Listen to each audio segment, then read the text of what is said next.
Yes, there we Okay. go. I can hear you. Wonderful. Okay. Oh, thank you so much for joining, Uncle Eric. Thank you. Oh my goodness, you all. You guys are in for a treat. Woo! Wow. Wow. Wow. This has been such a great day. I want to acknowledge that as we talk about carrying forth legacies and destinies in our family, my great aunt was laid to rest today. And my uncle Eric is tuning in from Elizabeth City, North Carolina. That Yes. is where my mom's family is from. And actually, that is where I was born. At my in the hospital, my grandmother's where my grandmother and grandfather's home is. And 3 months later, my parents moved to Atlanta, and so this is all connected in what God is doing, especially as we look at, what has happened in our nation, and what has happened in different cities around the country. So we are welcoming Mr. Eric James, who has had his experience, and I'll let you share more, but his experience comes from the education system in Virginia Beach, Public Yes. Schools, correct? Yes. Yes. So we are looking at, our society from all sides, all angles. But education is such an important area, because how many of y'all know that it's been time for a change in our educational system? It has Yes. been time for a change. So, Uncle Eric, in your many years of experience, what are you seeing in the schools? What are the state of our schools? Yes, that's a great question. But first, I would be remiss if I didn't say thank you so much for allowing Mhm. me to share your platform. I am very grateful and I'm Absolutely. humble, and I thank God for this moment. So I appreciate you, Yes. my beautiful visionary niece, for Yes. allowing your Amen. uncle to come out here and speak to God's people. So I want to say thank you so much for sharing your platform. I do not Mhm. take that lightly. So Absolutely. Absolutely. yes. Well, really, in the schools, what I see now, and I can talk about, how I got to this point a little later. But what I'm seeing now, I had to write a little bit of, some stuff down, but I jotted down a Mhm. few things, but I see so much. Yes. What I'm seeing now that I work on the intensive, I am an in-home intensive counselor. So I go into the homes, I get to see the other part as opposed to working on a school-based site. But I'm seeing that teachers, staff, faculty, they're having to do a lot more. Their roles are expanded, if that makes sense. Mhm. They're Mhm. doing more than just educating these kind people who find it graciously in their heart to feed their kids, to spend their own money, to Mm. buy kids stuff. They don't get repaid. When you do stuff, you do things because you want that kid to survive. You might not get it back in a monetary form, but it comes. God blesses you somewhere else. But first, you have to be Right. that cheerful giver. If you want a kid to succeed, you're going to do other stuff, other things. So what I see is Right. staff members having an expanded role beyond educators. They're becoming caregivers. Okay. Wow. Um, there are a lot of other people on site, like nurses and school social workers, psychologists. When I was in school, we didn't have all of that in office. It was just the principal's office and some guidance counselors. So Mhm. I'm seeing that it's a difficult challenge now from middle school going to high school. Um, the transition from middle school to high school is getting very difficult for kids. Being able to change settings and the ability to adapt and adjust. So, they're asking, where some of these elementary and middle school kids, they kind of they nurture you a little bit more. But when you get to high school, it's an ocean now. You're in the big ocean. So Right. it's a challenge because the ratio from students to staff, it spreads. I'm seeing that this is a very tough part here. I'm seeing more adults caught up in politics and trying to get big jobs, but they're losing their focus with the kids' success. You can go, if you want to see how organizations ran, you start at the top first and see what type of mindset they have, because eventually the person that cares at the top is going to go down to the kids. But if you're, so leadership is important. Yeah, absolutely. Yes. A lot of what I see in schools now, a lot of people with the state, they're concerned with test scores and SOL scores and stats as opposed to actual kids learning. They want to see, what do your scores look like? No, everybody's comparing, and they're, really caught up on scores and stats and standards of learning. But instead of just focus on, is the kid learning? Are they actually learning? We're learning, so you can sometimes kids are looked at as stats as opposed to the person. And I'll let that sink in just a little bit. And then also, they looking at my notes a little bit, as far as education, our kids being taught real history and factual history. One thing that really bothered me, my beautiful niece, was I hate to say this word, but I've been taught wrong information all my life. I'm 49. And when you print books that do not teach the right education, I've been misinformed. And since this pandemic, I've been around your cousins who have had to learn virtually.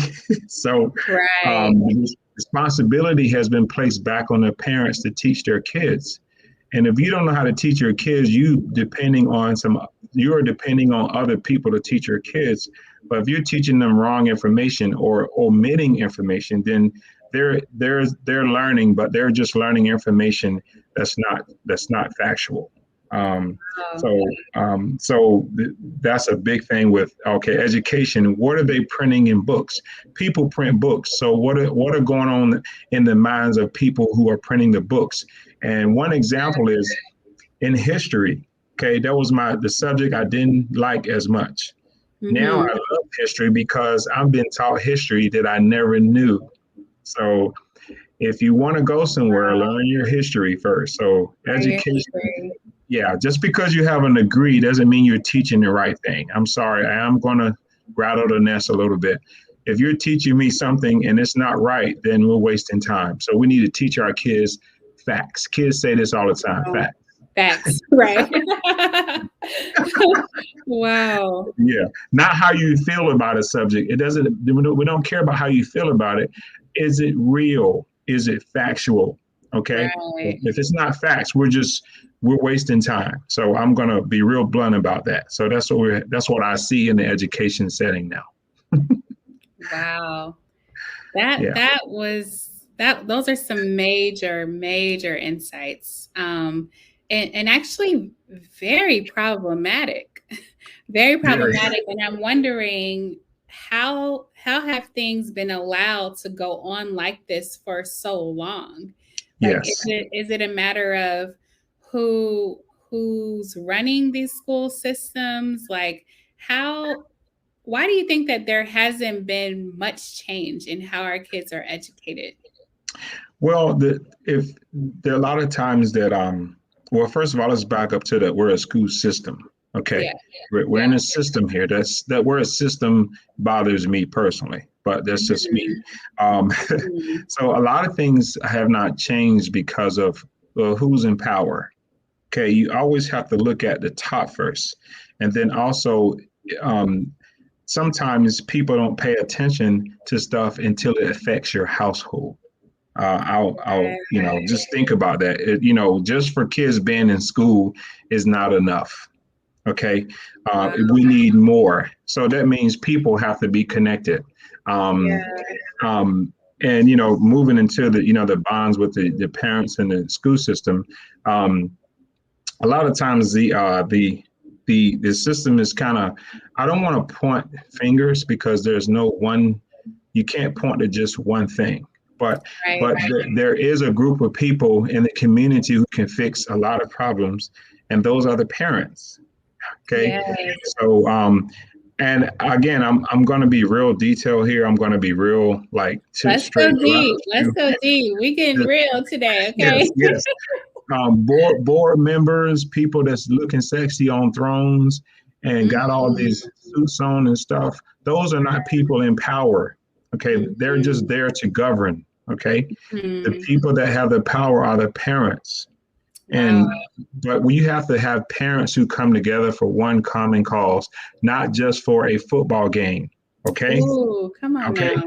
You can jump up and down on Friday night and scream for your son, but is your son passing his classes? Is he getting the right education? Because he's only Right. going to play sports for so long, but then now he has to rely on um, his what he knows as opposed to his athletic ability.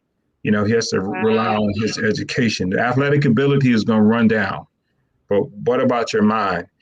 So the parents are not the first. I'm sorry, the school system is Mhm. not the first educators. It's, those are your parents. So the reason why I took action with this because I got called dad so many times in school that I want, why are you calling me dad? Why are you calling me Uncle Eric? Why are you calling me this? Because it's like you are like my father. So, okay, I'll just whatever you want to look at me as, but I still need you to perform well in school. And sometimes we place a lot of emphasis on that. But are we really teaching our kids? And so I go a little deeper, just beyond what's in that book. But the parents are the first teachers. Okay. I always Wow. teach being proactive.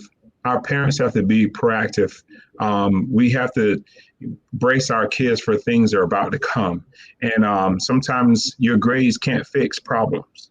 You know, grades are good, but what about these other issues we have that does not, it doesn't, they don't care. It's not concerned. We don't care about your GPA. We have a problem here, and your GPA can't fix that. Um, Wow. but Yeah. we need the parents to advocate for their kids. You can't place a lot of, you can't blame the school system. They only can do but so much. You know, Right. I've always been taught to stay in my lane. Why are you doing so much? Why are those kids following you? It wasn't because I was the best teacher. It was because I was real with my kids. And sometimes when you're real and you're trying to help them, it kind of makes other people feel uncomfortable. See, I'm a person, I'm going to break the system. Okay. I'm going to break the rules. When I say break the Mhm. rules, I don't mean do something to go to jail. I mean, do something. If we see a problem, I'm not going to just go along with the regular people. I'm gonna jump out the box and try to Right. make sure our kids are not, I don't want that pipeline. You know that pipeline, the Mhm. prison. I'm gonna break that pipeline. And Mhm. sometimes they don't know they're headed down that road until someone intervenes. Um, Right. And it's yeah, truly the time for that. And I love your boldness and your courage to disrupt the systems that are yes, no longer serving our youth, right? yes, hmm, Because it's gone on, for decades, right? I can't say that the school system has changed even when I was in it, going through, grade school. And that was almost 20 years ago. yes. Um, but I want to unpack what you're saying a little Okay. bit because that was a powerful shift that you just shared, which is the parents have the power to hold these systems accountable, at least, to Yes. start driving change. And, the fact that we have to start rallying around causes that matter, in addition to the football games, right? Those are fun, but what Good. about the things that actually matter, for the development of your child, for the progression of your child, unless they're playing, professional sports, that those Yes. games are not going to take them that far, even though that they're fun. It's a community thing, but let's get back to the basics of how are our children being taken care of, educated, and the parents, really understanding that they have the power. Um, Yes. and something that we talked about, in preparation for this conversation is, do parents have the support that they need? And I Hmm. want your honest perspective on this, because we have to look at everything on all sides, right? So we're not playing the blame game. Right. It's not this, it's not that, it's not you, it's not this, but collectively, what is the change that needs to happen? And so, do parents have the support that they need? Like, I'll say this: the support is there. mm, It's a matter if a parent wants to go and engage themselves. I always say this: people do what they want to do. Okay, mm, if you really want something, you go after it. So that's a huge question. The support is there. It depends on where you are. Now, some support, it depends on your demographics, where you live, or your leadership, or funding, and all of that. There is some, there is some support that's kind of lacking, but there is support, because I've seen people help. You ever heard closed mouth don't get fed?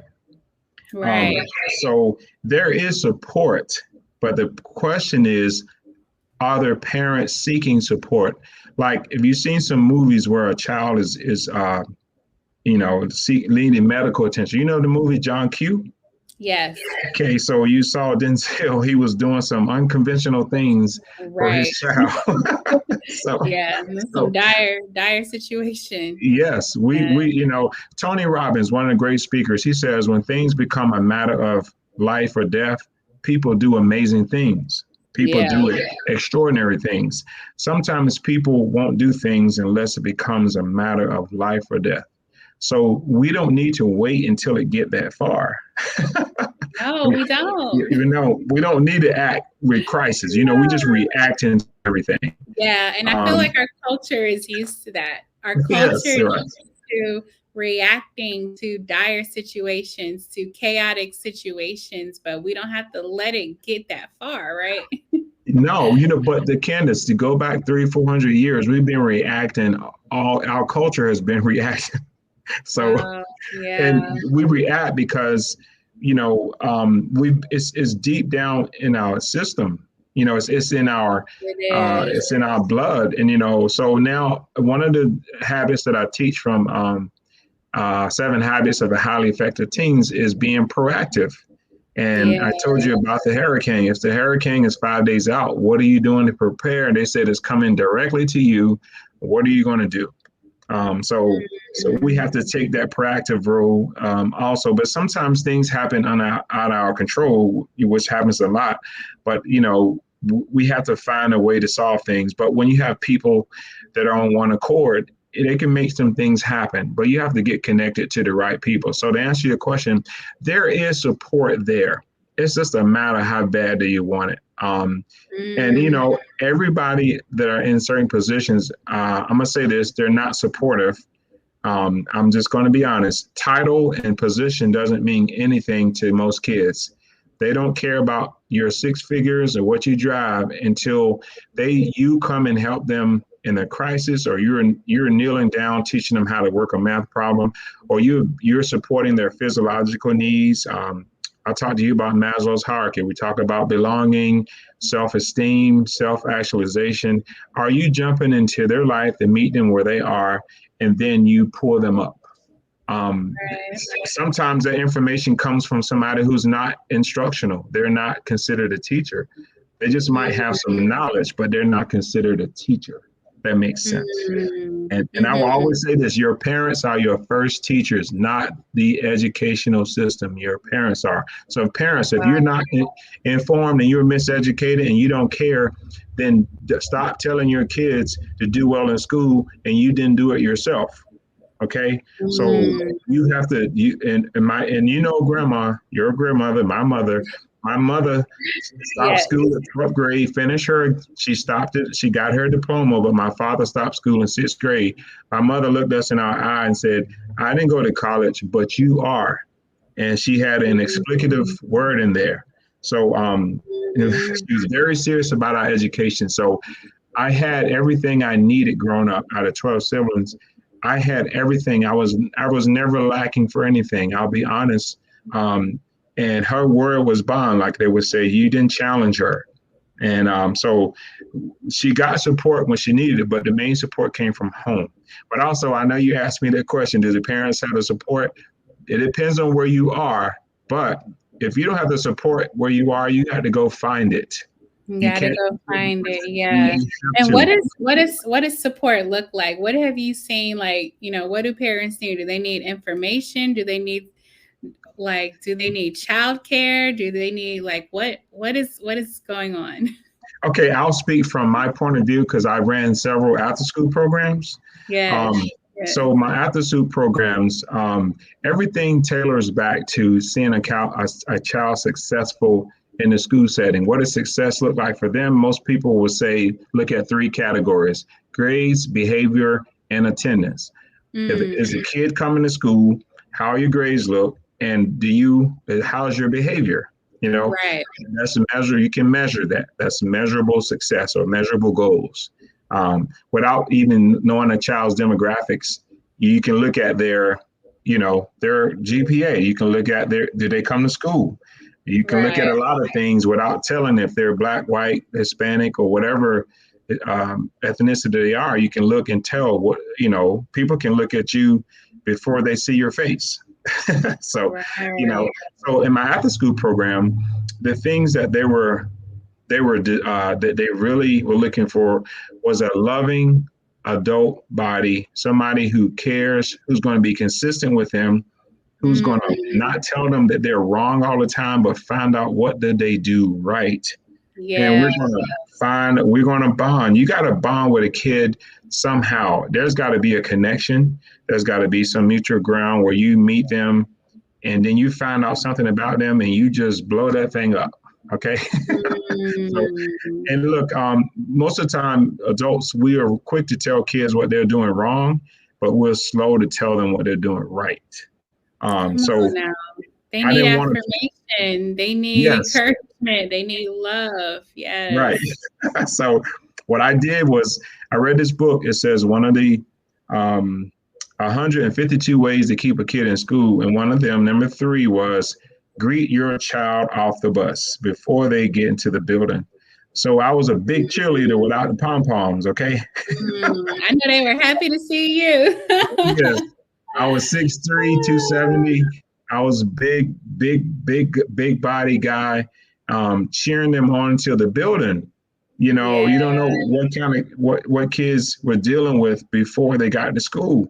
And I know what they deal with at home. And it's so much. So when they get off that bus and you're there and you're talking down to them at 8:30 in the morning, that's not going to work.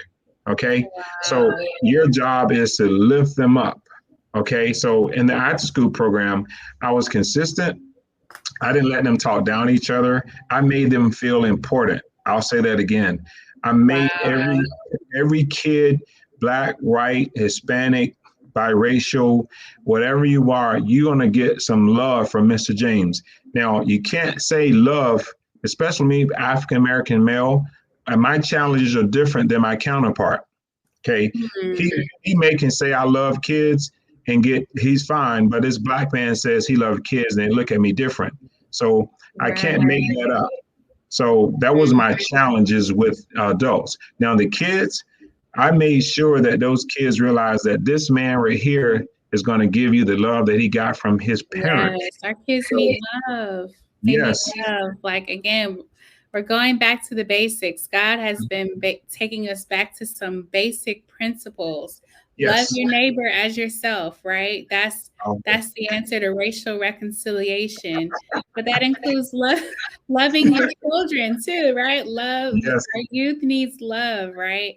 And yes, you made a very, very wonderful point. And this gets to, what do our children need to excel in education?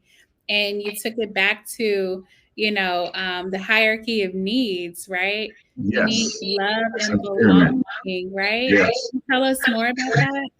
Yes, the love and belonging part. When just think about it, everybody wants to feel loved from a child up to an adult. Nobody wants to be excluded. You know, that's a form of bullying as well, to exclude somebody on purpose. That's not nice. So the hierarchy is, you know, your physiological needs: food, water, clothing, air, shelter. Those are things that every person in the world needs to survive.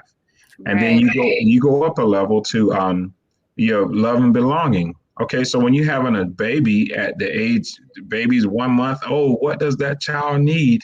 What do you say to a baby when you look at it? You're speaking all kinds of love languages. Look at my baby. Oh, I Lord know, Jesus, my right? baby. Everybody's like, oh, look at the baby. You're not Yes. saying anything bad to the kid. You know, the kid doesn't even understand what, well, they may not understand you, but you're actually reading to your child while that child hasn't been birthed yet. So you already teaching your kids something without a degree. Like I said, you have to teach your child. It doesn't matter your education. The love does not care about education. Love is it's above all things. So So that love, child needs. Yeah. yeah. So one example after my high school program, where I work with a lot of females on step team. Well, you know, when you think about step team, you think of African American female. You know, step is originated from Africa, stepping, you know, villages communicating. But when you think about stepping here, you know, a lot of people don't think about Caucasian girls stepping or biracial girls, whatever. I let anybody join my club. I just wanted to bond with them. I needed to create a relationship. Okay. So have to try out for my team, just come out. You're already there. And I said, if you can walk and you can clap, then we can step. So Right. that's all I wanted you to do. I didn't care about what you look like. And what I did was I made those girls, sixth graders, seventh graders, eighth graders, I made them feel accepted. And the leaders, I did this by a lot of role modeling and doing some role playing. I did a lot of interventions there to make a kid feel welcome in the school building. So what I did was give them one of my principals. Her name is Dr. Hoare. She was an AK. She said, Mr. James, the kids want to come to school now because of you. I'm like, well, aren't they supposed to come to school? So, Right. but she says now they want to. So that really stuck in my head. When a kid want to come to school, Candace, that Yes. means they are engaged. They are ready. Yes, I Yes. love that. And I see people commenting in the chat as responding to what you're saying. And I see Aunt Terry's here. And she says something so powerful that once a child knows you're in their corner, they will try their hardest to excel in class. Yes. Isn't that what they're ultimately needing, is just knowing that someone's in their corner? All Like day. all They day. Come on all now. and then after a while, the kid is going to need you outside of education. Like Mhm. they might need what, you know. Again, if God gave you something to give to a kid, why would you keep it? Like He's going to put the people who need what you have around you. You got to feed them, you Yeah. know. And sometimes here's the tough part: your aunt Terry might become mom in that classroom because she might be doing things what a parent should be doing, but the parent is not doing it. If that makes sense. So Right. she Right. looks at as auntie, mom, the mom that I never had, my second mother. And Yeah. so she's doing more than just educating them. She's providing Maslow's hierarchy, love and belonging. Um, Right. being, like you said, in your corner, I'm your cheerleader. So Yes. now that kid is empowered. Um, They're oh, empowered. wow. You know, they're empowered. Miss James said I could do it. Nobody ever told me Right. that.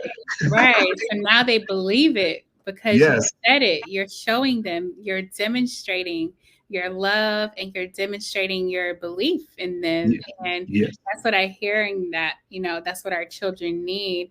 And you said it yourself, your students started to look at you as a father figure, right? Like, Yes. I sure you did. know, because there's so much, fatherlessness, in our society. We're going to talk about, a little bit about that in the Mountain of Family, but it's, ultimately, giving what our students need to excel, and being just good-hearted again, like good-hearted teachers, good-hearted administrators, like, it's education is certainly not a field to be in if you don't want to be there, right? Like, Yes, yes.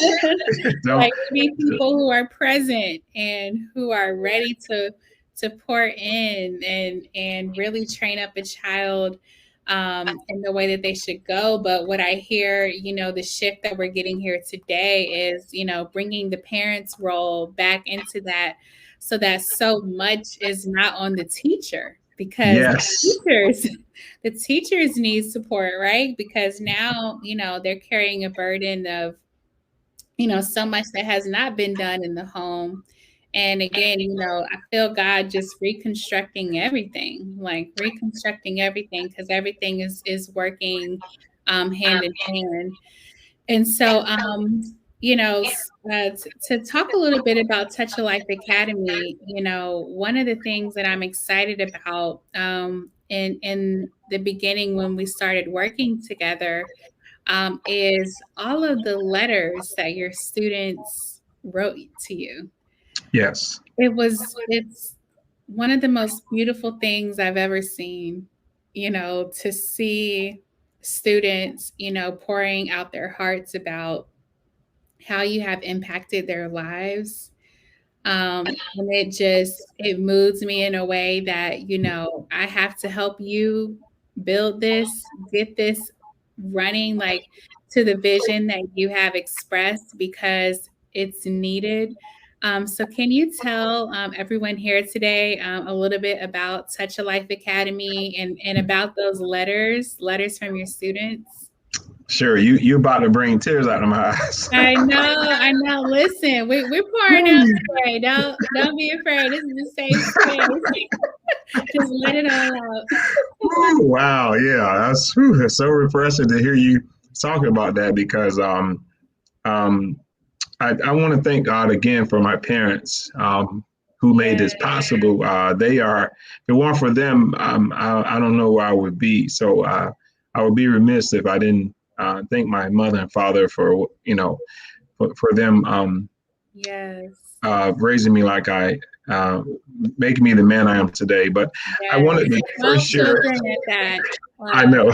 Mom Eric is one of 12. Yes, yes, the tribe. Ooh, the tribe. Come on, Yes, talk about a village, right? tribe of Judah. The tribe of Judah. um, Come on, tribe Lord. of Come on, Judah. Lord. Yes. No, So, really. Seriously. well, God pushed me off the cliff in 2018, in July, and I wanted my videographer, David Linger, my next door neighbor. He said, "Eric, you're gonna have to tell this story again to the world." And Candace, we're here now, but he told me this 3 years ago. Wow. And how I left the school system was, my mother got upset that I told her daughter that I loved her. But my form of love is agape love, unconditional love you to life, the way I talk. But again, me as a Black man, African American male educated who cares about people, sometimes I push a different rock up the hill and I'm looking at different. Well, me helping this young lady, she had brought Moscato to school. I told you I was going to keep it real. She brought alcohol to school and she needed a counselor. Mind you, I'm not a substance abuse counselor, but I'm an extension of the guidance department. So she already knows me. So I helped her with her issue. And she said, "Thank you, Mr. James. I love you for helping me." I said, "I love you back." And I'm not gonna bend my morals and values for a school system.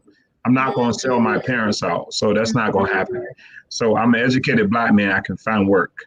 So the school system gave me an option of resigning.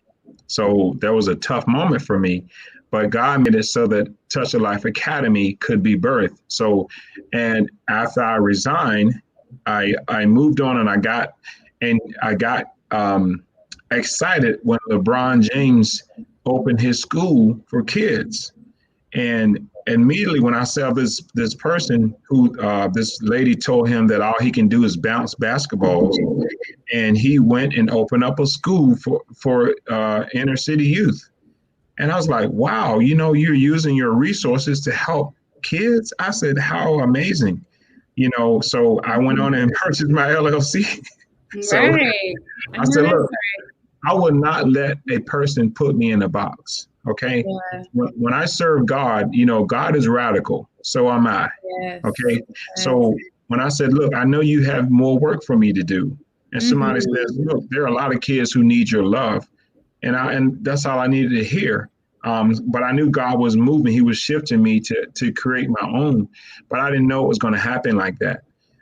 So I continued to follow my dreams. And that's when I called you. So yes. I talked to you. I said, look, I got all this stuff in my head and I want to start something. I can't, I can sleep, I can rest, but I have all this, the kids were missing me. They were upset when I left the school system. I had multiple programs. I coached football. I did step team. I did this. I did that. Mind you, being underpaid, I was never overworked because I enjoyed the work.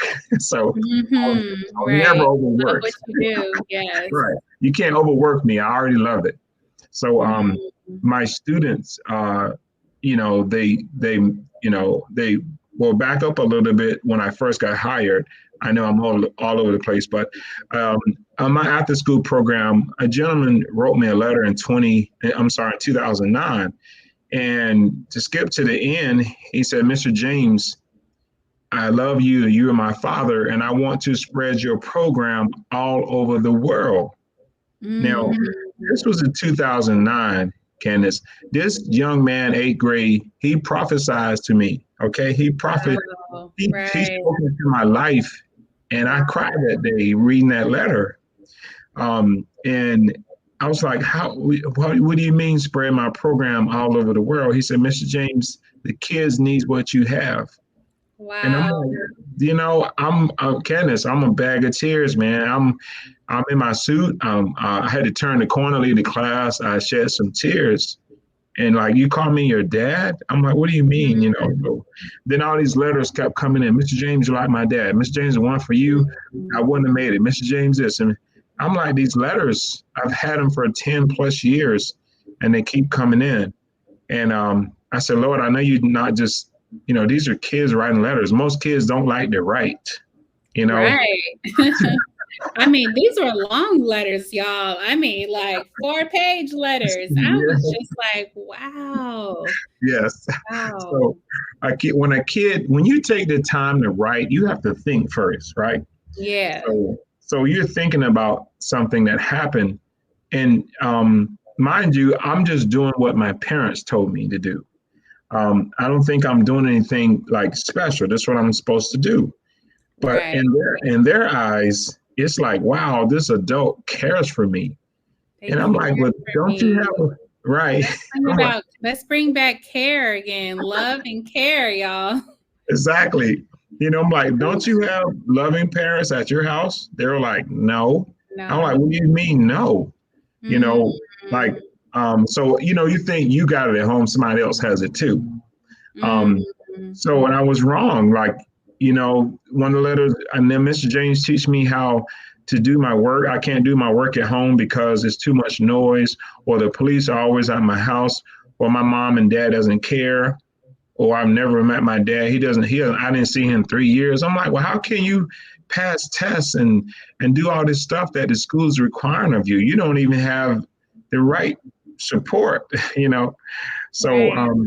So what happens is, I just go beyond duty. I just go overboard with being consistent and making sure that they have a safe place after school to come and learn. I just make it safe, and I got your back. And like I tell them, I'm gonna be in your Kool-Aid.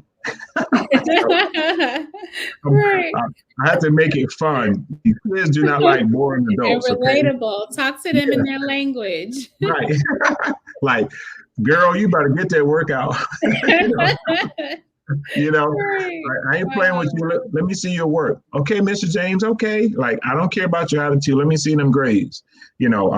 So, but it happens with a balance of love and affection, a balance of accountability.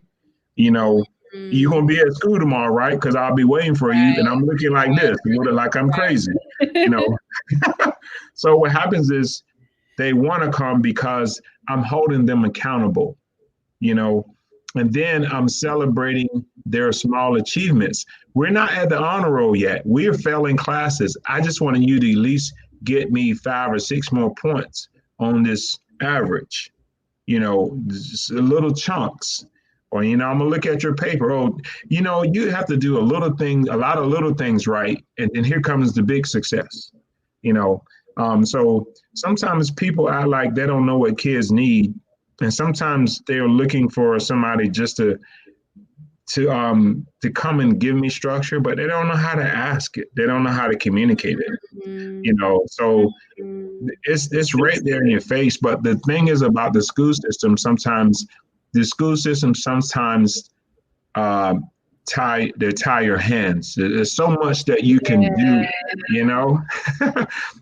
you can't do this, you can't do that, don't do this, but they need help. Well, that's not our job. Let the parents. But then when you have parents who are not sufficient or adequate or don't care about education or just, they just good with you being in the school, taking up a seat, that's good enough for some of them. That's not enough, so yeah.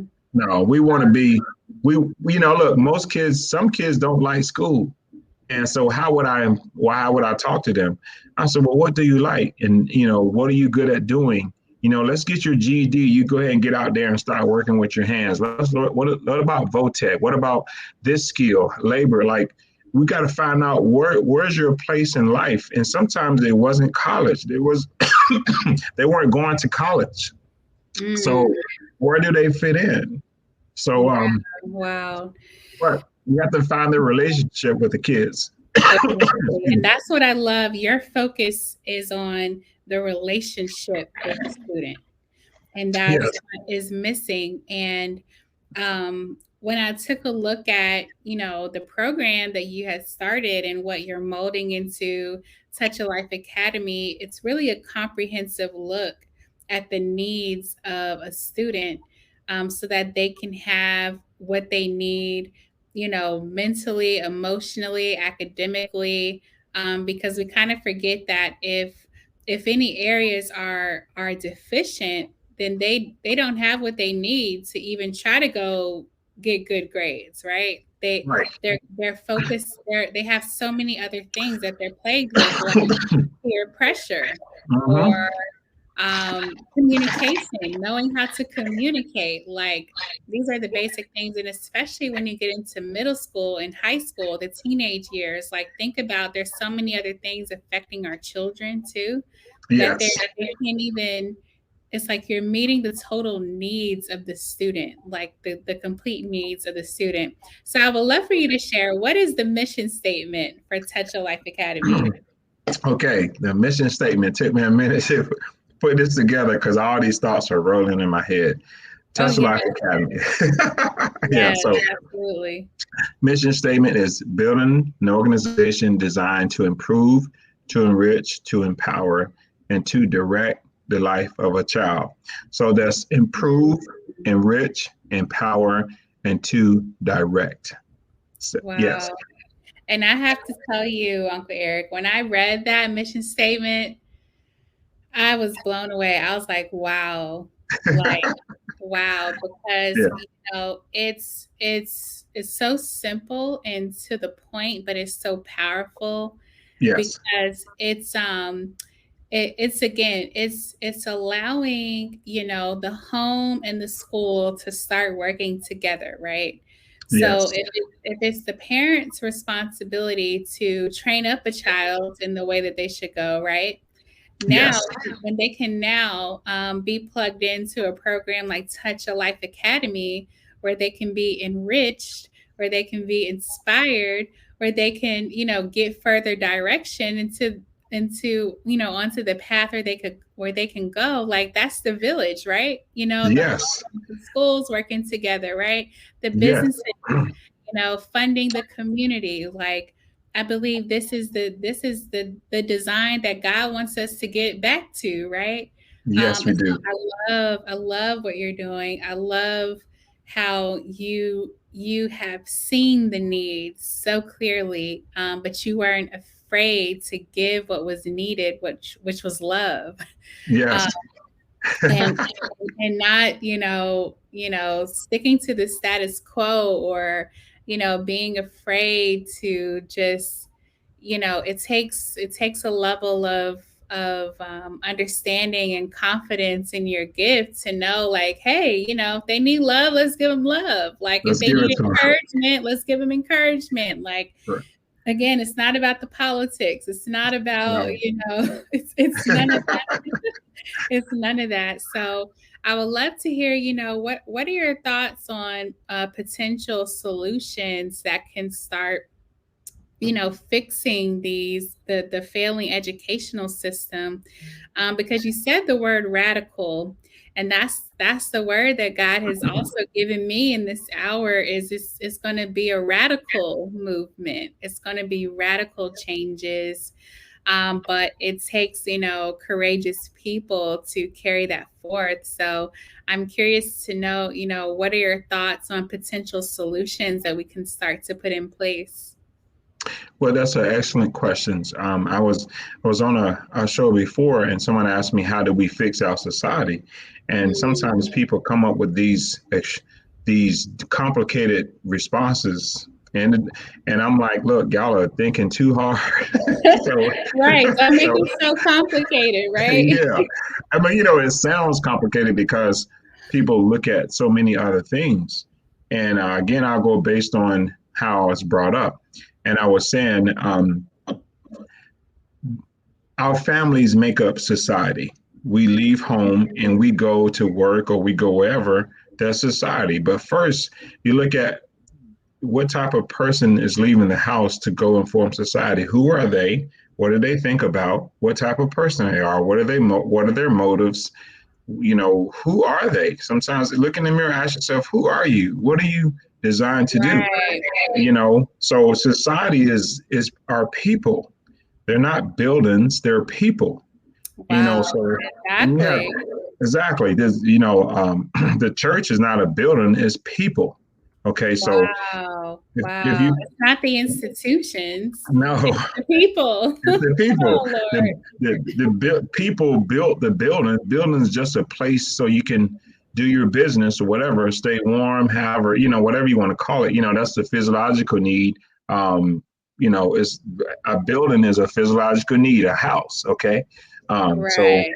so what happens is a child from the ages of 0 to 5, the biggest thing they need is just like what you and your superstar husband doing is Mhm. raising your kids. You're not blaming it. You're not looking at the government, the police, a bishop, a pastor, a boys and girls club, YMCA. That baby is 1 year old. Most people don't have enough support. As soon as that baby born, they off the child care. Like, did you bond with your baby yet? You know, so the parents have the power here.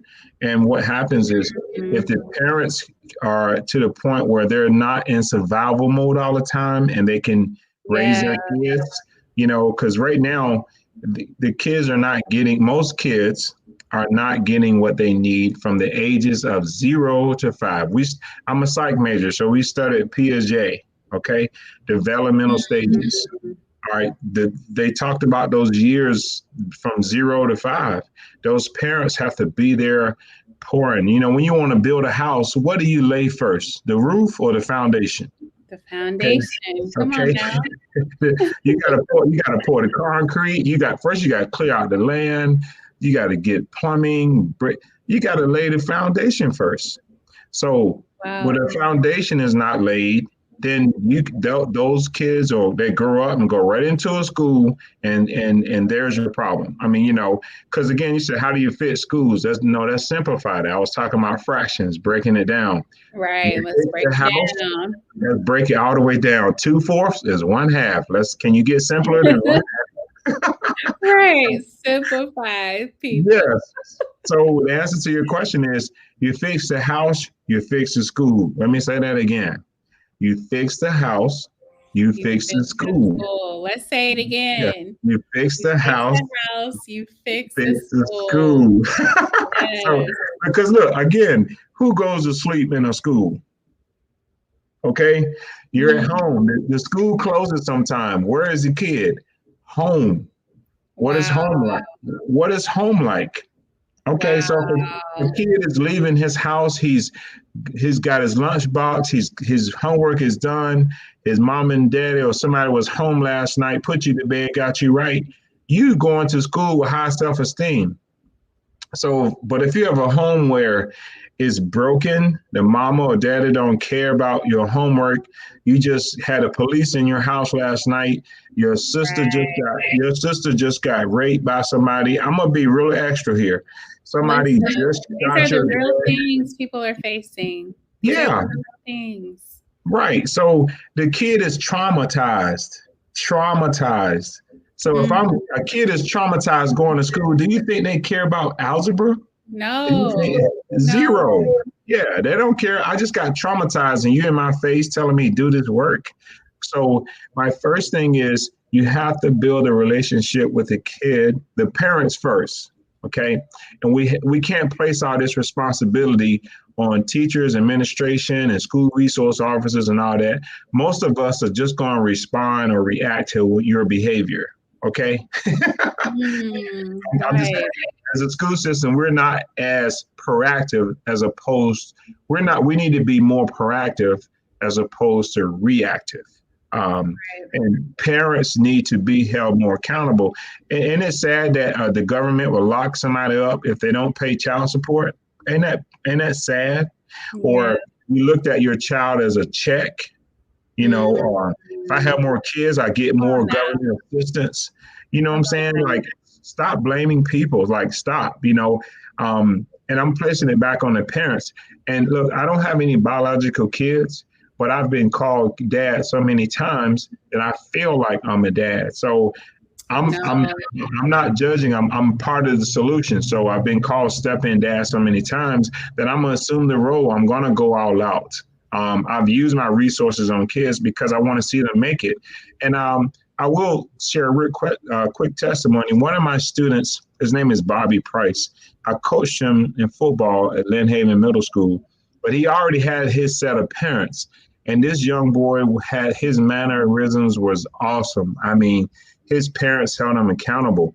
Well, this guy went from Lynn Haven Middle School where I coached him. Now he plays with the Detroit Lions. So, Wow.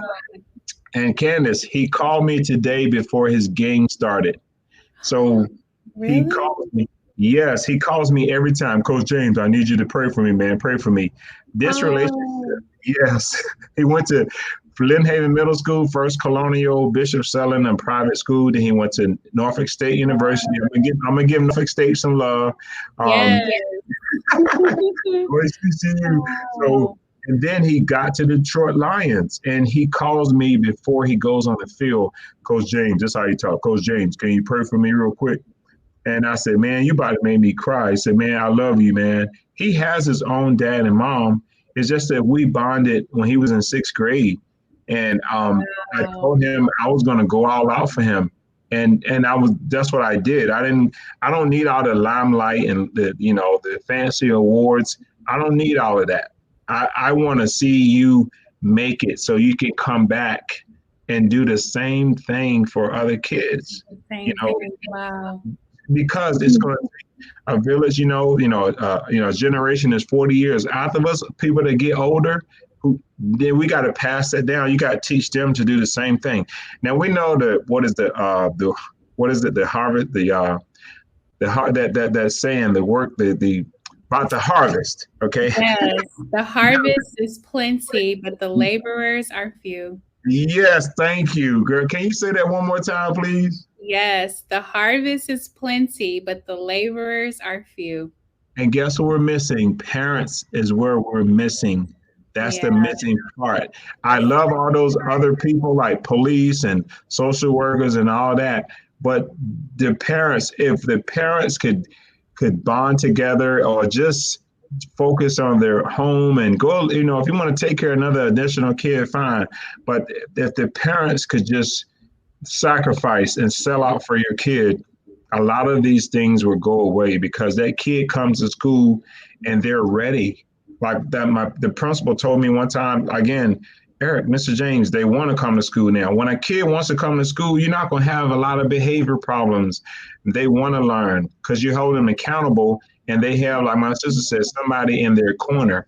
So we're not playing the blame game, but we can't depend on the school board. We can't depend on football coaches just for a seasonal football or just for a seasonal, not just football, but just our coach in general. I've coached football before, but it's so much I can do. You can't depend on people, they can do but so much. That's all I'm saying. But a parent shouldn't be made or told, or if you don't take care of your kids, we're going to take something away from you. Like, really? Like, you don't love your child? So your grandparents sold out for all of us. Yeah. No college degree, entrepreneurs, but it was so many of us that they couldn't save money. They had to buy the food and all of that. And so I told my mother, I said, what makes her proud is, she said, honey, look, use your gift will make room for you. And I didn't understand that at the time. And she looked me in my face, use your gift will make room for you. So that's in the Bible. So I understand what my gift is, and is to step into the gap for our kids by any means necessary. So who started the term by any means necessary, right? Yeah. So Mr. Radical Malcolm X. So I am radical. Yeah. Radical moves, y'all. Are y'all ready to be radical? Listen, guess what? Jesus was radical. Jesus was radical. Yes. So we're just following him. He's our active demonstration, right? Yes, he is. But he was mad in the temple. He kicked over tables and he prayed for people. Start this whole thing over. Let's have a whole reset. Let's have a whole reset. Wow. Well, thank you for helping us make this shift for the Mountain Education. And you know what? I just want to lift up all the parents, all the educators, all the teachers, all the administrators, people who are in the fight every single day. I just want to lift you up in prayer right now. And I ask God to just bless you in whatever way that you need. Yes. Because I know that it's not easy. If the parents are absent, who knows what they have on their shoulders? Who knows what's going on in their minds? Who knows what they didn't get from their parents, And so, again, this is not about placing blame. It's about figuring out the solutions. Right. Yes. And also putting resources where it's needed. And education needs more resources. We know that. And so for everyone tuning in today and everyone who will hear this message, put the resources where it's needed. I also want everyone to support Touch a Life Academy. You can go to touchalifeacademy.com. My Uncle Eric is a powerful insight into what's happening with our students, but a powerful mentor, as you can hear from the stories he just shared. You have no idea how you're going to affect the life of a child. Someone that you mentored in 6th grade, calling you today. Eric is a powerful speaker, educator, mentor. So reach out to him. I'm so excited about publishing your book, Letters to Students. So get ready for that, everyone. And let's get ready to have a positive impact on our kids, on the youth. Like, they need us. Yes, they do. We've been neglecting them. That's what I'm feeling. They've been neglected. And so it's about bringing back the love, right? Thank you for centering us on love again, Uncle Eric. Yes. Amen. And thank you for making the time today. I'm so excited for what's to come. Amen. Let's get it. Yeah, let's get it. Hey, I'm about to turn up. Come on now. Let's go. Let's get it. Let's get it. Hey. Yes. Wow. Don't get us started, okay? I know, right? Let's get this party started, baby. Revival. Revival, yes, revival. Come on now. Let's get All it, right, girl. y'all. Thank you for rocking with me today.